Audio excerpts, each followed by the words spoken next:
Well, this map stuff, certainly very weird. Trying to think of what it would equate it to at least in Canada, North America. I think it's like a Durabond 90 or something. So it's more like a poly filler. It's really hard when it dries. It's adhesive, so it really sticks to stuff, which is interesting. It's kind of hard to work with. It's not like a regular kind of plaster or mortar. It's weird, just mushy. It's almost like playing with whipped cream, but slightly denser, like a pudding, I guess. Anyway, so what I'm going to try for the rest of in that room, where it was only about 1 centimeter deep of the holes and stuff like that. I'm going to use this other stuff, which is, I don't know, multifunction. So you should be able to go about 2 centimeters, 2.5 centimeters deep. So this should be better. I think it's going to be a gray color. I'm not sure. Maybe it's white. Hopefully it's white. If not, it's not a problem. And then afterwards, I'm going to do a skim coat. And there's basically a really fine, it's like plaster Paris, which is basically what they would have used in these old houses for the walls, for the nice smooth render. If you're not going for that barn farmhouse look, and you want the nice smooth walls like you would have with drywall, plasterboard, use that stuff. But the newer stuff has a bit of a bonding agent in it, so it sticks a little bit better. So you can go right over like paint. When it's not too shiny, you wouldn't go over high gloss, but like if it's like a matte or maybe even a satin, it'll let you go over it. So I'll be doing that as the last step. But for today, I'm going to fill in the rest of the holes in that room, the pool room, with this stuff. And then give that a day to dry, and then tomorrow I'll do the final coat, and then I'll start painting behind them where the pool pump is and stuff like that. One of the goals I was doing with this is kind of to test out the different things, like to see what the map was like. We'll see what this stuff's like. We'll see what the final coat stuff is. The final coat will be kind of what we're going to do for all the walls in the house. I'm thinking of probably using the map for around where the plug sockets are, or where there's any big, depths that I'm creating. The other thing is I'm not using this on external walls. I'm going to use lime mortar on external walls. So on the left side of the pump, when you're facing it, now there's a big hole where the pipes went through. I haven't filled that yet. And at the top, where we cut the hole for the wires to come through, I've still got more wires to put through. I'm ignoring that for now. But what it'll let me do is let me install the new electrolyser for the pool on that wall, and I can work around it, put some newspaper down or whatever, or plastic, and not make a mess of everything. So that's the goal. Let's get that done today, and then I can get on with other things.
Well, I'm finished up plastering. Basically, what I found is a bit of a dual purpose that I was doing. I did a little test inside in the hallway as well, and a little bit in the back door where there was I think there maybe was some concrete and wet stuff. I want to see if that comes through. But part of my reason for plastering in here is I want to see what the different types of plaster are, how well they kind of spread, how rigid they are, how easy they are to sand. So the three types we had, which was the MAP, which is more of like a adhesive. So you would use it for kind of putting in between clay blocks or something like that, or really fixing stuff. It's really, really solid once it's hard. It actually is quite whippy, kind of like a Cool Whip or something. I don't know, explain it, but it's quite soft when it goes in. And then the other stuff I have, which was the kind of the middle coat, was more of a multi-purpose plaster, which is also white.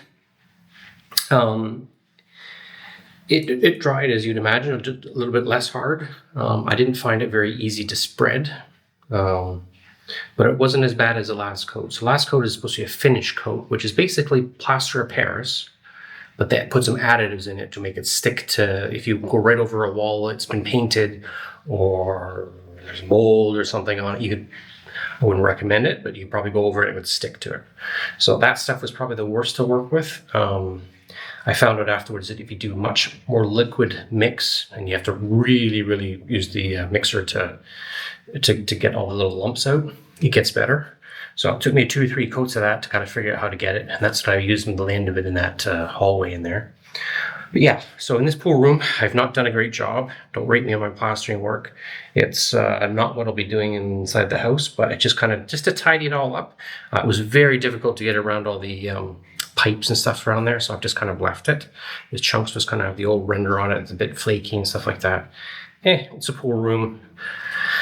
I think it would be better for me to take all the pipes off, if I could have, and remove the sand filter and the pump, and it would have made it like, I would have been just done in like minutes, the whole thing. Take the fuse board off the wall, at least for that one, and But anyways, you live and learn, and that's it. I'm done. I'm not doing any more. So we're just going to paint now. I've got bits of this room that have been painted with 1 coat of primer, like on the ceiling, half of it's 1 coat of primer, the back wall and bits that needs to be primed. So I think I'm going to do just 1 coat of this primer, and then I'm going to do a couple coats of, I've got some white satin for the walls, and then the white matte for the ceiling. Probably a couple coats up there for that once the primer's on there, and then we should be good to go. And then I can finally mount that pool electrolyzer, because the pool's just starting to go a bit green, like on the corners and on the steps and stuff like that. You can just see there's a bit of, because the pH is just, well, not pH, but the chlorine is now pretty much gone out of the pool. So, and especially in this heat. So this week has been, actually, I expected this whole thing to take me about 3 days, 4 days maybe. I thought 3 days, so more like, it'd be 5 or 6.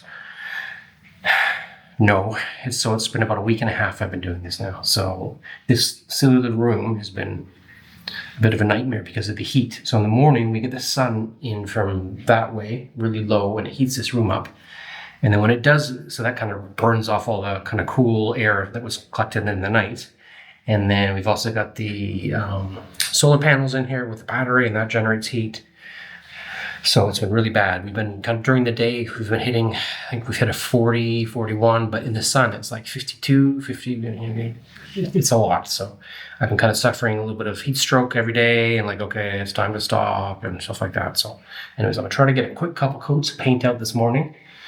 I don't know if I'll be able to finish it all today, but I'm going to give it a go, and I'm going to focus on that little area over there where the electrolyser is.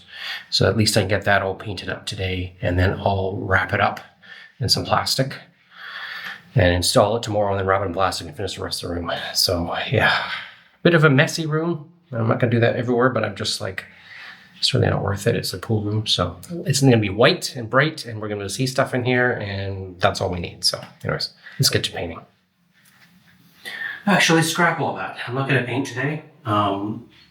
It's so hot. It's going to be going to 42 or more. I don't know what's going to be today. And then there's another 42 and another 42, 38 and 39. So we've got another week of this. Fortunately, the pool's not making any chlorine, as I said. So what we're going to have to do is I'm going to install it. I cut all the pipes, hook up the chlorinator thing, get all the electrical box and panel up and stuff like that. And then what I'll do is I will put these connectors on. I'm really dizzy. Put these connectors on and basically have it so that I can move the pipes. Just happen to have a few extra from when I was doing something else before. So I might as well make it detachable, and then I can just remove that whole chlorinator module part and then because I have to re-plumb it again when we get to the pool heater room. So, and that won't be this year, around a year or so, but we'll see. Anyways, that's the new plan. And it's been about half an hour since I made the last one. So just wish me well, and hopefully I don't get too much more dizzy, because it's wickedly hot. We have to get this pool working, so let's get on it.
So this thing here has got metal bars in it, and it turns the salt water into chlorine at a very small amount. So what happens, electricity goes through there, it makes bubbles in the salt, and the chlorine goes out. So it makes it very nice to swim in. So most saltwater pools aren't actually salt water like is in the sea. They still have chlorine in them, but they're so small that they're better for you. The other thing I have to install is this is a temperature sensor. So I'll be putting that up to over here. And this one here is a flow switch. So when the flow stops from the pump and the timer, this thing will know it and stop making chlorine. At least that's the idea anyway. So let's wire this up. And so basically what I did is I cut little slices in this. Looks like a little rubber, strip of rubber. And then you can just, for example, this one, you can just slide it in the crack. Like that. And when you put the cover on, it's still sealed up, mostly. And then you basically just find out, I have the wiring diagram, what you do, and it's just all colored, the wires. The flow sensor doesn't really matter as much. Yeah. So, anyways, and then the temperature has a negative and a positive and a neutral. And so red is normally positive on DC stuff, so I'm assuming that's what it is on this one. I'll check my little video I have afterwards, but yeah, that's what we're doing. You can also add in modules to do the pH level. So right now I have a thing over here that already does the pH thing. We're not going to get a new one until it dies. And then when it does, we'll just basically plug in a little module thing here and then a wire that runs into this one here. And then what we'll do is if we want to exactly detect how much chlorine is in the pool, without having to do the strips and stuff like that, and testing it, you can have another sensor, and I guess I put it here, put the temperature over there, or something, I don't know. But you can rearrange it all, and yeah, it's it'll be a good little system. And you can get this to be Wi-Fi, so you can be on your phone and know where you are when we're away and stuff like that. I would eventually rewire this pump so it's on a Wi-Fi switch. It's like if that network properly hooked up in here, then it'll be all good. So anyways, let's get to wiring this.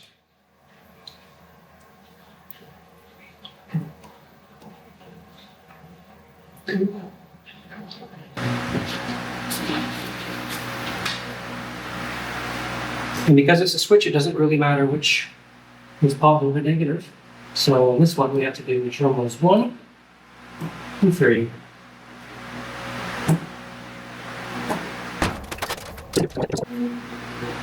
What I'm going to do is bunch up a lot of this wire up in this thing. I'm not sure if we're supposed to, but we should be fine.